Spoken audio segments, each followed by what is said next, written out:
Madame, Messieurs, je vous l'annonçais, merci d'avoir pris le rendez-vous du face à face de ce lundi. Nous sommes 21 octobre, nous recevrons pour vous Hubin Amegbéji. Il est le directeur général de l'Agence nationale pour la promotion de l'emploi ANPE. Hubin Amegbéji, bonjour. Bonjour, monsieur. Et merci d'être venu éclairer la lanterne des personnes qui sont inquiètes, qui ne savent pas à quelle sauce elles seront mangées. Dites-nous, en ce qui concerne l'Agence nationale pour la promotion de l'emploi, qui sont les enseignants que vous avez à charge aujourd'hui qui ont signé leur contrat? Faites-nous un peu une clarification. Ok, merci beaucoup et tout le plaisir est pour moi de revenir sur vos plateaux. Alors, nous avons à charge des personnes qui sont reçus à 2 tests organisés par le ministère de l'enseignement secondaire, technique et de la formation professionnelle, et qui avaient constitué une base de données des personnels qualifiés, j'allais dire, pour pouvoir enseigner des matières spécifiques dans les établissements publics, secondaires, techniques et professionnels. Alors, le ministère nous a envoyé une liste de personnes affectées dans les établissements. Et ce sont ces personnes inscrites sur cette liste, c'est à ces personnes que nous donnons un contrat. Si vous n'êtes pas sur cette liste, vous n'avez pas de contrat. Vous pouvez être admis au test, être dans la base de données. Mais si vous n'êtes pas déployé, nous ne pouvons pas vous donner un contrat. Parce que dans le contrat, nous devons préciser là où vous devez travailler, le nombre d'heures que vous devez avoir et le salaire que vous devrez toucher. Donc, à l'ANPE, vous avez une liste qui vous a été envoyée par le ministère. Tout à fait. Et donc, si quelqu'un n'a pas son nom sur cette liste, elle ne peut pas avoir de contrat. Donc, la personne n'a pas à se plaindre, ou du moins à se prendre à l'ANPE. Pas du tout, pas du tout. Parce que nous ne faisons que donner du contrat à des personnes auxquelles le ministère a déjà implicitement offert ce contrat en les déployant et en leur donnant le droit d'aller enseigner dans un établissement. On a appris que c'est au mérite que les gens ont été déployés, alors que faut-il pas prioriser l'expérience dans ces conditions? Des gens ont fait 10 ans déjà de métier d'enseignant, mais qui ne se retrouvent pas dans ce lot aujourd'hui. Non, on ne peut pas faire cela. Voyez-vous, c'est un peu comme dans votre métier. Si votre télévision veut recruter de nouveaux journalistes, vous allez dire, nous voulons recruter 2, 3 ou 10 journalistes avec 2 ans d'expérience. Et vous faites le test. Quelqu'un qui a 10 ans peut échouer, comme quelqu'un qui n'a que les 2 ans peut réussir. Vous allez privilégier cette personne-là, parce que c'est de l'équité. Vous avez fait un test. Si vous ne vouliez pas, si vous vouliez compter uniquement sur l'expérience, il ne fallait pas faire le test. Il fallait dire, plus on a d'expérience, plus on va être considéré. Et dans ces conditions, le critère n'est plus le test. Une fois qu'on a fait le test, les questions d'expérience, j'ai plus d'expérience, j'ai moins d'expérience, ne comptent plus. Ah bon? Mais c'est aussi l'excellence que vous priorisez. Alors, absolument. Il y a des gens qui ont la maîtrise, qui ont été laissés, et des gens qui ont la licence, à qui on a signé les contrats. Est-ce que c'est normal? Non, cet argument ne peut pas porter. On a fait un test. Si vous avez l'expérience, pourquoi vous échouez au test? Pourquoi vous avez une autre minorité par rapport à celui qui est... Pourquoi? Ce n'est pas plutôt une question d'économie, parce que vous pouvez payer moins celui qui a la licence que celui qui a la maîtrise. Vous savez bien qu'il y a des gens qui sont premiers en terminale et qui échouent au bac. Il fallait alors prendre les premiers et laisser seulement. Quand on fait le test, c'est celui qui est admis, c'est lui qu'on prend. Vous pouvez avoir 10 ans, 50 ans d'expérience. Quelqu'un qui n'a qu'un an d'expérience, s'il est reçu au test, il passe avant vous. C'est le test qui est le critère. Donc, les argumentaires qu'on entend, on lit sur les réseaux sociaux, des gens sont dans la vacation depuis 10 ans, depuis 15 ans, on les a laissés, mais ils sont médiocres. Ah oui? Mais sinon, pourquoi ils n'ont pas réussi au test? Oui, il y a certains. Pourquoi ils n'ont pas réussi au test? Ils sont venus ici dire qu'ils sont parmi ceux qui ont été, ceux qui ont réussi leur test. Oui, il y en a qui ont réussi à leur test. C'est de ceux-là que nous parlons. Ok, ils ne sont pas déployés parce que la vocation de la base de données n'est pas de déployer tout le monde. D'accord. Le gouvernement a décidé de constituer une base de données dans laquelle on puise pour combler les gaps qu'on a sur le terrain. Donc, il n'était pas prévu que 100% de ceux qui sont dans cette base vont être déployés. C'est au besoin. Donc, chaque fois que le gouvernement a besoin, on va puiser dans cette base jusqu'à épuisement. D'accord. Mais donc, ceux qui n'ont pas été déployés cette année, bon, malheureusement, en fonction de leur mérite, encore une fois... Ils ne sont pas d'accord, ils ne sont pas d'accord pour cela. Mais pourquoi ils ne sont pas d'accord? Parce qu'ils ont de l'expérience. Mais non. Et à cette date, combien ont été déployés? Le rang qu'ils ont occupé dans la base de données, c'est ça qui leur permet d'être déployés. Bon, on ne peut pas laisser le premier pour déployer le 10e. Même s'il n'a pas l'expérience, c'est le test qui est le critère. Du test. Oui, une fois que vous êtes admis au test et que vous êtes premier, deuxième, vous serez déployé. Mais si vous êtes dernier ou avant-dernier, bon, on va vous laisser d'abord. C'est si on a besoin, jusqu'à votre niveau, qu'on va vous prendre. Bon, alors, et ceux qui ont été laissés en attendant d'être déployés, oui. Quel est leur sort? Ils restent à la maison, ils attendent? Oui, ils attendent. Bon, de toutes les façons, ce que je peux dire, il y a de nouveaux redéploiements parce que ça, c'est un premier déploiement. D'accord. Et nous allons faire le point de ce déploiement cette semaine encore une fois pour voir les réglages à faire. Certains ont été déployés, ils ne sont pas d'accord ou ils ont déjà trouvé du travail. En temps, ils n'ont pas pris service. Ils ont déserté. Voilà, oui. Ils ont déserté. Nous allons remplacer ces personnes. Et c'est encore dans cette base de données qu'on va puiser. Ceux qui étaient sur la liste d'attente et qui sont dans la base ne sont pas déployés. On va leur faire appel pour... D'ailleurs, la semaine dernière, une seconde liste a été publiée en mathématiques, en SVT, non pas en SVT, pardon, en PCT, et en français. Dans cette même base de données, des gens qui n'avaient pas été déployés au premier déploiement ont été déployés cette fois-ci. Et donc sont en train de signer leur contrat actuellement. Il y a quelques réglages à faire pour pouvoir signer leur contrat. Et ils vont aller sur le terrain. Donc, on puise dans cette base de données au besoin, chaque fois. Donc, je suppose que chacun attend son tour et que les années à venir également, c'est cette même base qui va servir. Il y aura d'autres concours, d'autres tests pour en rajouter à la base chaque année, de manière à ce que la base soit suffisamment fournie pour nous permettre de satisfaire les besoins qu'il y a sur le terrain. Hubin Amegbedji, si vous venez de prendre le rendez-vous du face-à-face, nous avons sur ce plateau Hubin Amegbedji, il est le directeur général de l'ANPE. Il répond à nos questions par rapport au déploiement des aspirants au métier d'enseignant. Dites-nous, à cette date, quel est le nombre d'enseignants recrutés, déployés, qui ont signé leur contrat, le nombre que fait ceux qui ont été laissés? Bon, à la date d'aujourd'hui, nous avons déjà signé les contrats pour environ 12 000 enseignants. Nous allons cette semaine également en signer pour un peu plus de 2 000 à nouveau. Et progressivement, nous allons atteindre probablement le chiffre de 16 000 qui avait été annoncé. Parce que nous allons considérer également les enseignants du cycle technique et de la formation professionnelle qui sont en train de nous être envoyés actuellement par le ministère de l'enseignement secondaire, technique et de la formation professionnelle. Donc, le chiffre va évoluer. Nous avons environ 2 mois pour régler tout cela, de manière à ce que tous les établissements soient pourvus, que ce soit secondaire, technique ou de la formation professionnelle, pour que les cours véritablement puissent commencer avec le meilleur environnement possible pour les enfants, afin qu'ils aient la chance de pouvoir bien apprendre pour réussir à leurs examens. Et nous avons appris que vous avez promis, selon les informations, que le premier salaire tombera le 25 octobre. Est-ce que vous le confirmez? Bon, c'est ce que nous avons promis et pour lequel nous avons travaillé.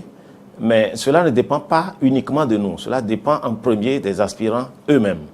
La première condition pour qu'on puisse les payer, c'est qu'ils puissent fournir leur identifiant fiscal unique. Le ministère des Finances ne paye pas les gens tant que ces personnes n'ont pas un identifiant. Ça peut être l'IFU ou alors le numéro identifiant qui provient du RAVIP par l'ANIP. À la date d'aujourd'hui, donc, le plus facile et le plus rapide qu'ils auraient pu avoir, c'est l'IFU. Et nous avons fixé la date du 10 octobre pour que tous les aspirants qui ont signé les contrats chez nous puissent déposer leur identifiant fiscal unique, de manière à nous permettre de transmettre la liste au ministère des Finances, qui a quand même besoin de quelques jours de travail pour pouvoir positionner, mandater, positionner les salaires. Malheureusement, à la date où je vous parle, plus de 2/3 des enseignants ne nous ont pas fourni leur identifiant fiscal unique. Ça veut dire qu'il n'existe même pas. On a vu un communiqué passer. Bien sûr. Alors, j'ai alerté en disant, l'ANPE ne sera pas responsable du retard de paiement des allocations. Dans la mesure où nous avons fait tous les efforts pour pouvoir, dès le premier mois, les satisfaire. Et le ministère des Finances a pris les mesures, et je les remercie, pour que ces allocations soient traitées comme ils traitent les salaires. Donc, dès le 20, ils voulaient positionner pour autant que nous puissions leur transmettre la liste au plus tard le 15. Malheureusement, au moment où je vous parle, il n'y a que le tiers de ces enseignants qui a déposé les données, notamment l'IFU, pour nous payer, et les RIB, comment on appelle, le numéro bancaire qui va nous permettre de leur virer cela. Ils ne l'ont pas transmis.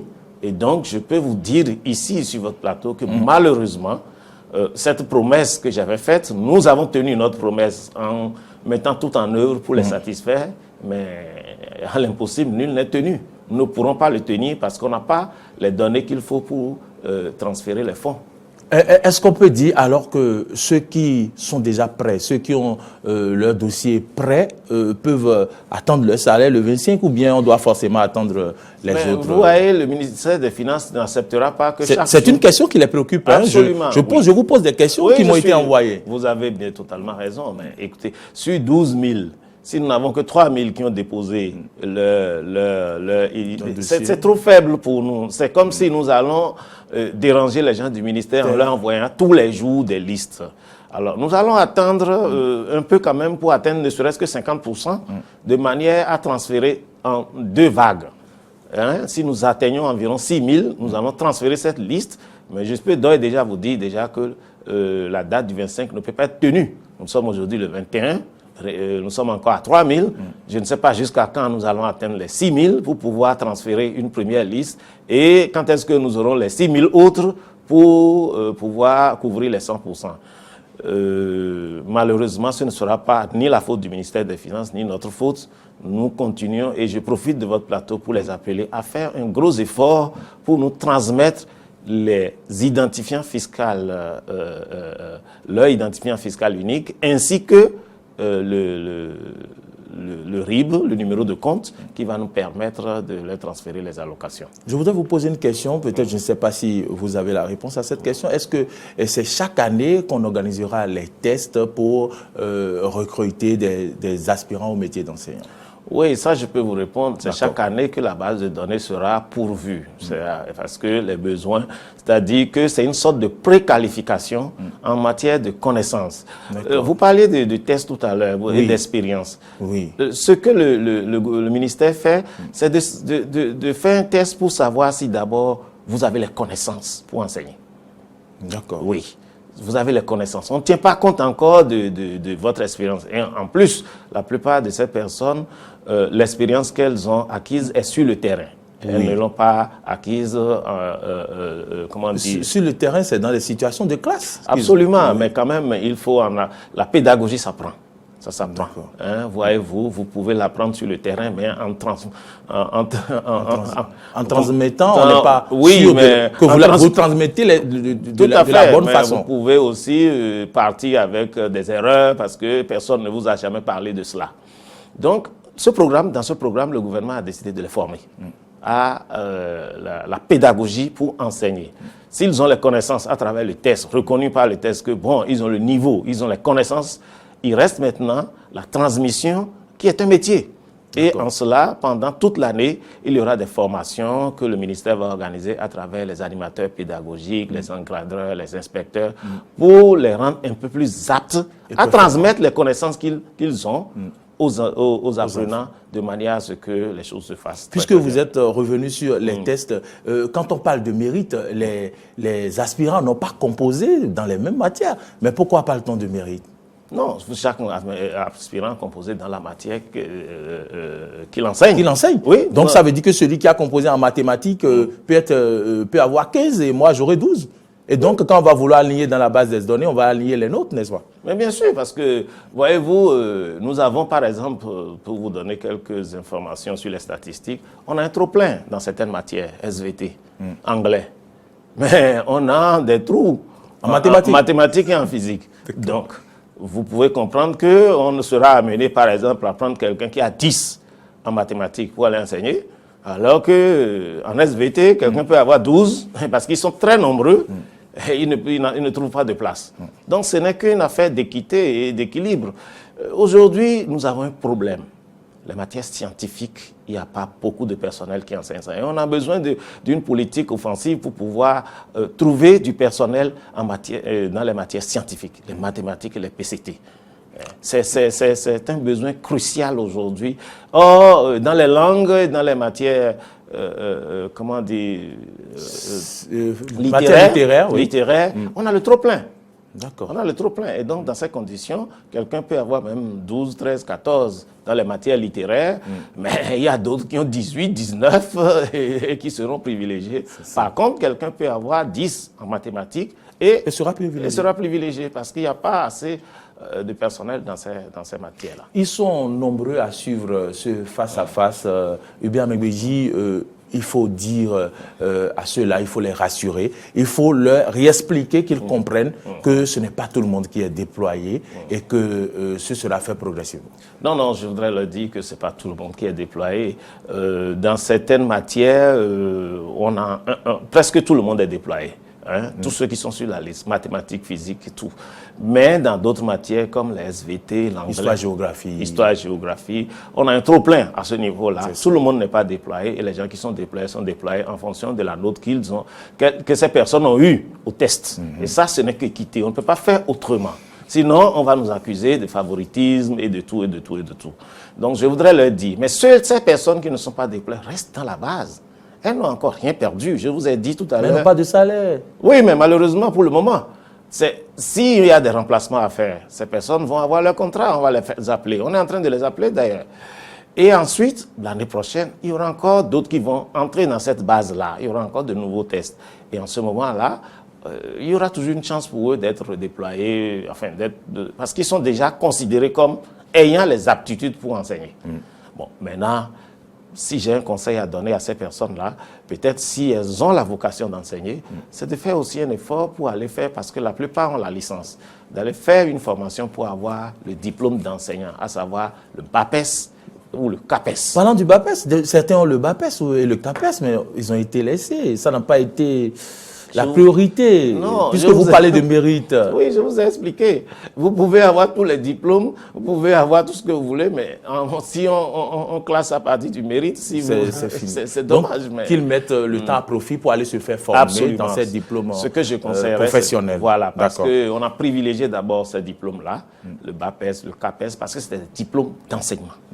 Avant les licences, malheureusement, dans ceux qui ont été déployés aujourd'hui, vous avez un grand nombre qui a la licence, uniquement la licence, sans les diplômes d'enseignement. Hubert Megbeji, vous êtes venu éclairer la lanterne des aspirants au métier d'enseignant qui sont inquiets. Est-ce que vous avez un mot de fer? Non, je voudrais leur dire... Est-ce que quelque chose vous tenait à cœur quand vous êtes venu ici? Non, je suis là pour les servir. Je suis là pour les servir, pour les écouter. Parfois même, ils me posent des problèmes qui ne relèvent pas de mes compétences, mais je suis prêt à les écouter. Ce que je voudrais leur dire, que c'est vrai, en tant que directeur de la NPE, je sais la souffrance et le désespoir que peut causer le fait de ne pas avoir un emploi à un jeune qui aspire aussi à la dignité d'être humain en travaillant. Vous n'avez pas la baguette magique? Mais je n'ai pas la baguette magique. Et je le comprends quand ils sont désespérés et parfois ils sont amenés à s'exprimer bruyamment. Je le comprends. Mais nous allons faire tous les efforts, tout ce qui est possible. Je crois que ce programme d'aspirants tel que monté aujourd'hui par le gouvernement est une chance. Sinon, bon, il y a nombre parmi eux qui vont rester à la maison cette année. Parce que la guerre des heures dans les établissements, malheureusement, en ce moment-là, devient une guerre de connaissances, de réseaux et autres. Mais cette fois-ci, vous êtes à la maison, vous avez fait un test et on vous appelle pour dire venez enseigner, vous allez avoir une allocation. C'est une chance. Je voudrais leur dire que ça ne résout pas tous les problèmes, certainement. Mais nous allons continuer à travailler. Je pense que le gouvernement est en train de travailler de manière à ce que ce qu'on a démarré puisse se poursuivre dans le futur et que d'autres qui ont l'espoir d'entrer dans cette base de données aussi puissent entrer dedans et avoir la chance de travailler. Je leur dis de garder espoir. Gardez espoir, il a dit, on dit bien sûr merci à Hubert Megbedi. Nous avons reçu pour vous aujourd'hui le directeur de l'Agence nationale pour la promotion de l'emploi. Je vais préciser une chose. Oui. Agence nationale pour l'emploi. Pour l'emploi. Simplement. Pas la promotion. Non, l'emploi directement. D'accord. Au lieu de passer par la promotion. D'accord. Donc, Agence nationale pour l'emploi, Hubert Megbedi, vous l'avez suivi et merci d'être venu une fois. C'est moi qui vous remercie, c'est un honneur. Oh, d'accord. Eh bien, merci, mesdames, messieurs, c'est déjà fini, les 13 minutes. Nous allons laisser le plateau à Natacha Kofi. Merci de nous avoir suivis sur Diaspora FM et Eden TV.